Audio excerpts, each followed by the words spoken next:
అరే,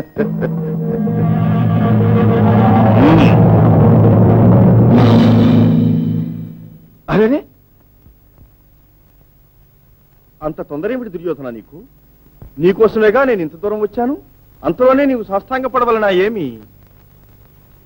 ఎంతైనా నీ భయభక్తులు, నాపై నీకున్న ప్రేమ నాకు తెలియదాయే.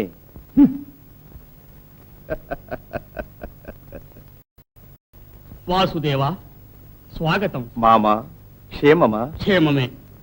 ఓ శకుని మామ, కుశలమా? నాకు మీకు కుశలానికి ఏం తక్కువ. అమ్మ పుట్టిల్లు మేనమా మెరుగు. భలే బావా, బంధువుగా కాక మీరు దూతగా వచ్చారే, ఏమిటి విషయం? ఉభయులకు సంధి. ఇక్కడ యుద్ధం జరుగుతున్నదా? ఎవరు? ఓ కర్ణుడా? పాపం, ఒట్టి అమాయకుడవు కాని బుద్ధిమంతుడవు. ఇప్పుడు యుద్ధం జరగటం లేదు. జరగబోయే పోరు నివారించుటకే నేను వచ్చినది. ఏమన్నావు కృష్ణ? చిన్న సందేహం. యుద్ధోన్మాదం ఎవరికి? పాండవులకెన్నడూ యుద్ధోన్మాదము లేదు.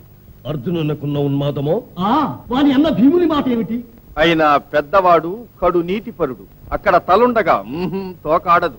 నేర్చుకోవలసిన సూక్తులు కట్టిపెట్టు. నీకున్న మహావ్యాధి అదే. దుర్యోధన, ఆగు.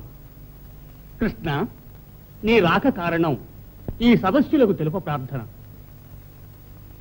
పాండవులకు దండన 12 ఏళ్లు వనవాసం, 1 ఏడు అజ్ఞాతవాసం. అది నిర్విఘ్నముగా ముగిసింది. ఇది సర్వవిదితం. అవునా? అయితే ఏముంది? ఇక వారికి ఇవ్వవలసింది ఇవ్వటం న్యాయమే కదా. ఎవరికి? పాండవులకు. ఏమివ్వాలి? అర్ధరాజ్యం. ఎవరా ఇవ్వవలసింది? కౌరవులు. ఎందుకు ఇవ్వవాలి? భాగంలో హక్కున్నది పాండవులకు. పాండవులట భాగమట ఎక్కడ హక్కు? ఏలలేదు. ధర్మరాజు దూతం ఆడాడు. సాటివాడు ఆహ్వానించాడు, ఆడినాడు. జ్ఞానం ఉంటే నిరాకరించవలసింది.